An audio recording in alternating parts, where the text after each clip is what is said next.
Saludos a todos. Este es Milton Alonso Granados transmitiendo desde Carolina del Norte, Estados Unidos, para el Evangelio Eterno, principio y fin de los siglos. Hoy quisiera hablarles sobre el cuándo y cómo del fin del mundo o del fin del siglo según Jesús.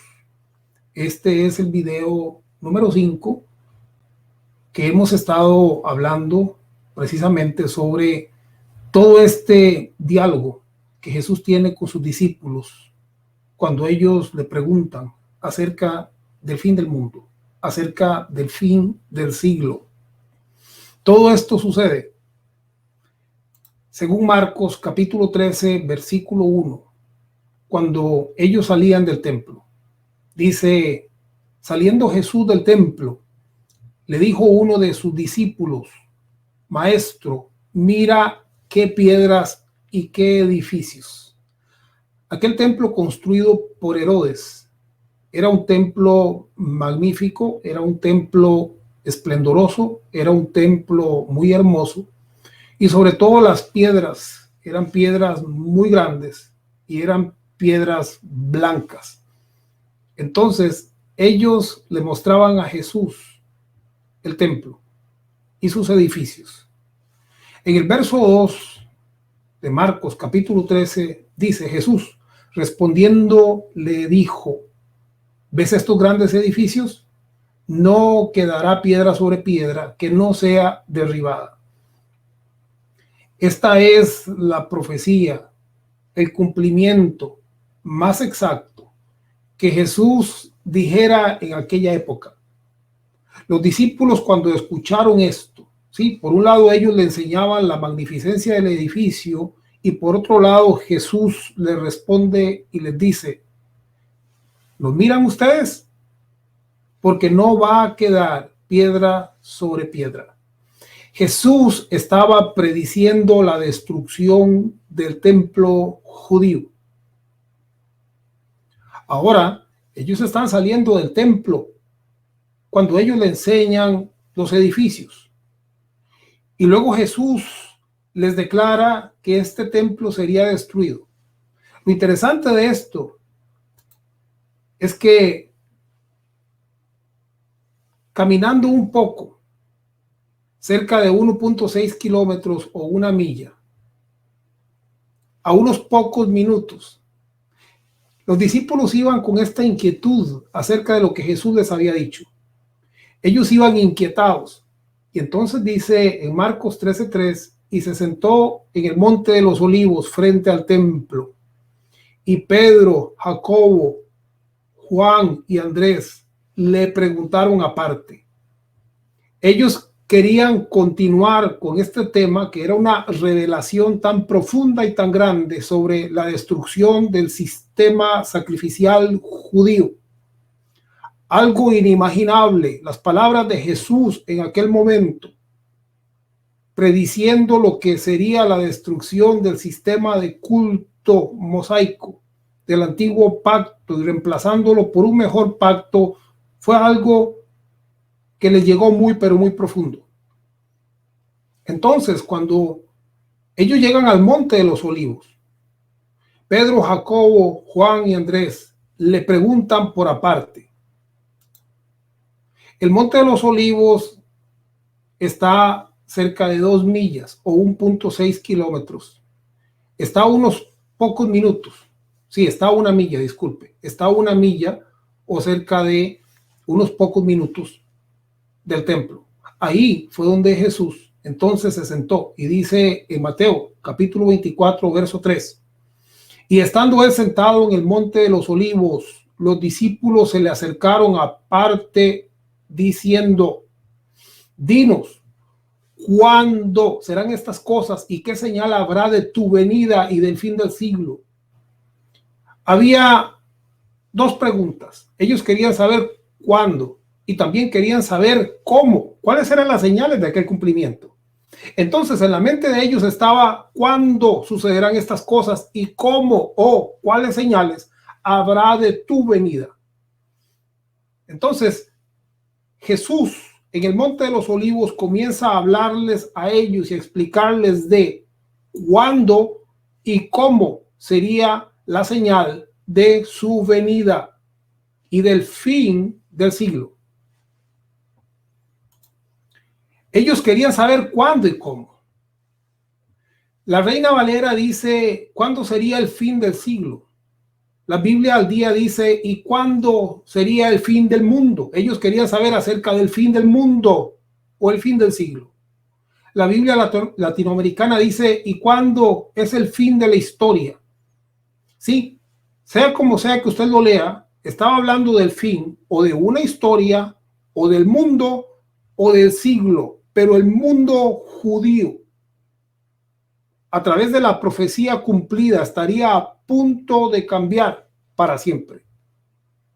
Para ellos, la destrucción del templo era el fin de todo un sistema sacrificial que había sido entregado por Jehová. Y entonces todo aquello habría de cambiar. Y claro, al quedar ellos impactados, se esperan hasta que llegan al Monte de los Olivos y ahí toman a Jesús por aparte y le dicen, Señor, dinos cuándo, cuáles serán las señales, cómo sucederá esto, porque habían quedado impactados. Y ahí donde Jesús viene y da el discurso más grande jamás pronunciado acerca del fin del siglo, del fin del mundo o del fin de la historia. Entonces, este tema de hoy tiene que ver sobre el cuándo y cómo del fin del mundo, según Jesús. Jesús es enfático al referirse al marco de tiempo. Escuche, porque esta parte es importante. Al marco de tiempo del cumplimiento. La palabra generación se encuentra 48 veces en el Nuevo Testamento. Y Jesús da un marco de tiempo, porque no solamente en ese momento, sino con anterioridad, Jesús había estado hablando acerca de lo que sucedería a esa generación, a la generación en la cual él vivió, la generación a la cual Juan también le habló. Aquí entonces es donde hablamos sobre los 7 ayes. Ya que interesante, amados, que Jesús viene y le habla a los fariseos, le habla a los escribas y les dice, ay de vosotros, ay de vosotros, ay de vosotros, por 7 ocasiones. Él dice, ponga atención, de cierto os digo que todo esto vendrá ¿sobre qué? Sobre esta generación.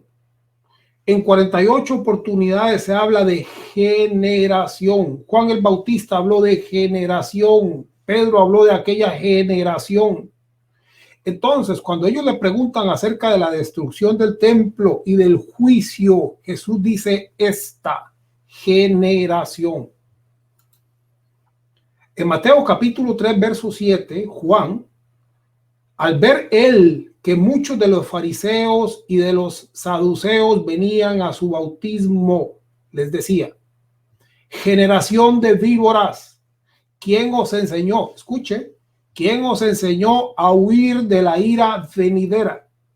Juan les estaba diciendo a los fariseos y a los saduceos, les estaba diciendo, la ira viene, el juicio viene.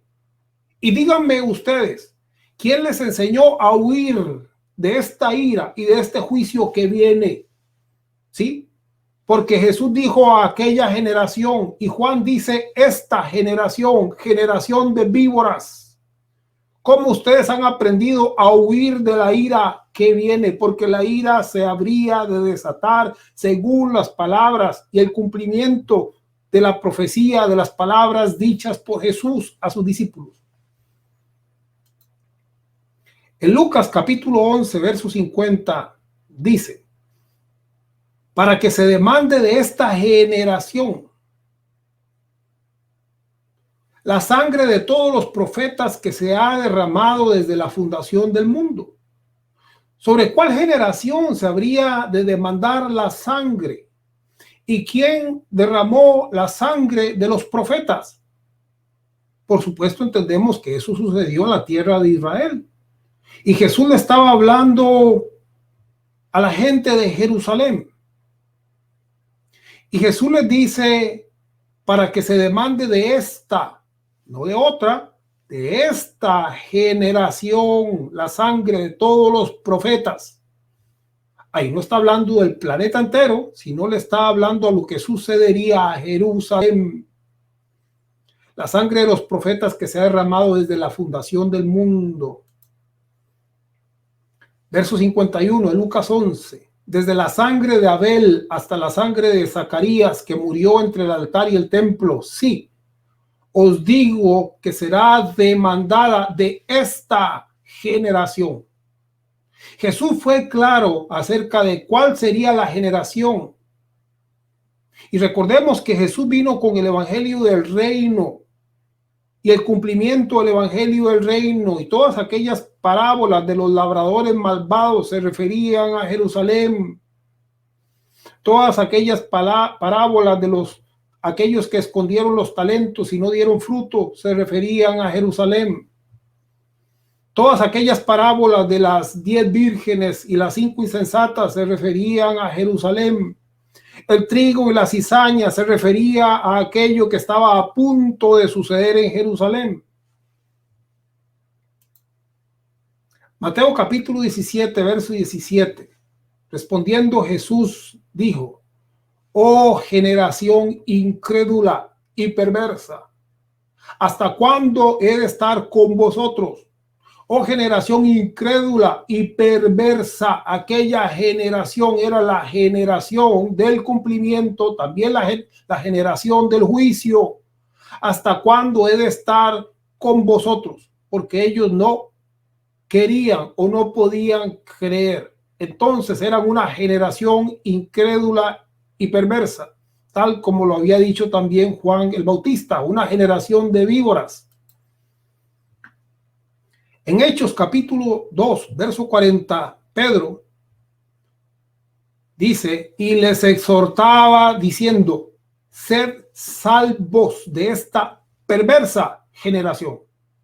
El juicio venía sobre aquella generación, la generación que crucificó a Jesús, la generación que rechazó la salvación, la gracia al Mesías. Y Pedro, hablando en Hechos, les dice entonces: sed salvos de esta perversa generación. También en Marcos capítulo 13, verso 30, dice: de cierto os digo que no pasará esta generación hasta que todo esto acontezca. Era aquella generación donde habría un cumplimiento escritural espectacular. Por eso es muy importante entender a quién, cómo y por qué. ¿Y qué nos dice la historia acerca del cumplimiento de las palabras de Jesús? Que aquella generación sería la generación del cumplimiento profético hacia Israel, o el cumplimiento del evangelio del reino, que tenía que ver con la caída y restauración de Israel. No estamos hablando acá del evangelio de la gracia, sino del evangelio del reino y su cumplimiento. Lucas capítulo 21, verso 22 dice: porque estos son días de retribución, porque estos son días de juicio, porque estos son días de cumplimiento, porque estos son días de retribución para que se cumplan, ¿cuántas cosas? Para que se cumplan todas las cosas que están escritas. La escritura, aquel antiguo pacto que hablaba sobre la relación, el cumplimiento con Israel, estaba cumpliéndose en ese momento. Todo esto tenía una aplicación espiritual, una consumación. Sí, Jesús dijo: consumado es. Pero aquellos que no creyeron en esa consumación y que no querían escapar de aquella generación de juicio, entonces experimentarían también la ira de Dios. El verso 20 de Lucas 17 dice: preguntando los fariseos cuándo, ¿recuerda? Los discípulos querían saber cuándo, Señor, se van a cumplir estas cosas y cuál será la señal de tu venida. Entonces había una inquietud y era cuándo esto va a suceder. Preguntando a los fariseos cuándo había de venir el reino de Dios, les respondió y dijo: el reino de Dios no vendrá con advertencia. Aquí está hablando del cumplimiento espiritual, posicional, de la consumación de fe y cómo el reino de Dios ya se estaba acercando, ya se había acercado, ya había llegado espiritualmente hablando. Y por eso Jesús responde a la pregunta a los fariseos y les dice: no va a venir con advertencia. Y le sigue diciendo: ni dirán helo aquí o helo allí, porque aquí el reino de Dios está entre vosotros. La manifestación del reino, del verbo, del Dios sobre esta tierra ya estaba ahí, oculta a los ojos naturales. Entonces ya había un cumplimiento, pero también todas las escrituras estaban a punto de cumplirse. Y cuando digo todas las escrituras me refiero al evangelio del reino, al cumplimiento, al juicio, al castigo, a la restauración, al cumplimiento de toda la profecía con respecto a Israel. Mateo capítulo 16, verso 28 dice: de cierto os digo que hay algunos de los que están aquí que no gustarán la muerte hasta que hayan visto al Hijo del Hombre viniendo en su reino. Ahora, precisamente en este discurso, Mateo 24, cuando todo comienza a desenvolverse, cuando Jesús les habla del templo, ellos le enseñan el templo y le dicen: Señor, ¿has visto lo magnífico de estos edificios? Y él les dice: no va a quedar piedra sobre piedra. Y entonces ellos quedan con la inquietud. Y cuando llegan al Monte de los Olivos, lo toman aparte y le dicen: dinos cuándo, dinos cómo, dinos cuándo van a hacer estas señales. Y ahí es cuando él comienza a explicarles de todo lo que habría de suceder, cómo serían encarcelados, cómo habrían anticristos, cómo habrían señales y prodigios, cómo habrían engaños, cómo habrían guerras, rumores de guerra, cómo habrían terremotos. Todo esto que está registrado en la historia como parte de las cosas que sucedieron en aquella época y en aquel tiempo. Eso lo entendemos, claro. Y esto también lo entendemos porque Jesús dice: el reino de los cielos ya llegó. Claro. Y él les dice entonces a los discípulos: les digo que algunos de los que están aquí no gustarán la muerte hasta que hayan visto. Había un cumplimiento que también se estaba dando, porque todas las escrituras estaban siendo cumplidas hasta que hayan visto al Hijo del Hombre viniendo en su reino. También en Mateo capítulo 10, verso 23 dice: cuando os persigan en esta ciudad, huid a la otra, porque de cierto os digo que no acabaréis de recorrer toda la ciudad de Israel antes que venga el Hijo del Hombre. Qué tremendo, ¿verdad? Él les dice: ustedes no van a terminar de recorrer todas las ciudades antes de que el Hijo del Hombre venga. Había una manifestación, había un cumplimiento, había un cierre espectacular en cuanto al evangelio del reino, en cuanto al antiguo pacto y la consumación de todas las cosas. En Marcos 8:38 dice: porque el que se avergonzare, ve qué interesante, porque aquí vuelve a hablar de generación, porque el que se avergonzare de mí y de mis palabras en esta generación. Otra vez, el marco del tiempo es esta generación, aquella generación, la generación de Jesús, la generación de Juan el Bautista, la generación de Pedro. Porque el que se avergonzare de mí, de mis palabras en esta generación, el Hijo del Hombre se avergonzará también de él cuando venga en la gloria de su Padre con los santos ángeles. Ahora resulta entonces que entendemos que hubieron señales cumplidas, pero luego decimos: ¿y cuándo esto sucedió? ¿Cuándo vino el Hijo del Hombre con los ángeles? En aquella generación. ¿Cómo es que sucedió este cumplimiento? Eso es muy importante nosotros, amados, mirarlo. Y también mirarlo en la historia para darnos cuenta cuál fue la manifestación y cómo esto sucedió, ¿verdad? Ya esto queda para el próximo tema, donde les voy a leer un poco de historia para que nosotros podamos mirar entonces. Por supuesto que aquel que cree se dará cuenta de muchas cosas, y aquel que es escéptico o no quiere creer, pues seguirá en espera. Pero el evangelio es un evangelio de cumplimiento. Hay un marco profético que ya sucedió, que ya se cerró. Ahora se ha abierto una nueva gloria para aquellos que hemos venido al evangelio posicional, eterno, al evangelio de la gracia de Dios. Ya no estamos en el evangelio del reino, porque aquel evangelio se cumplió. Bendito sea el Rey. Lucas capítulo 21, verso 22. Porque estos son días de retribución para que se cumplan todas las cosas que están escritas.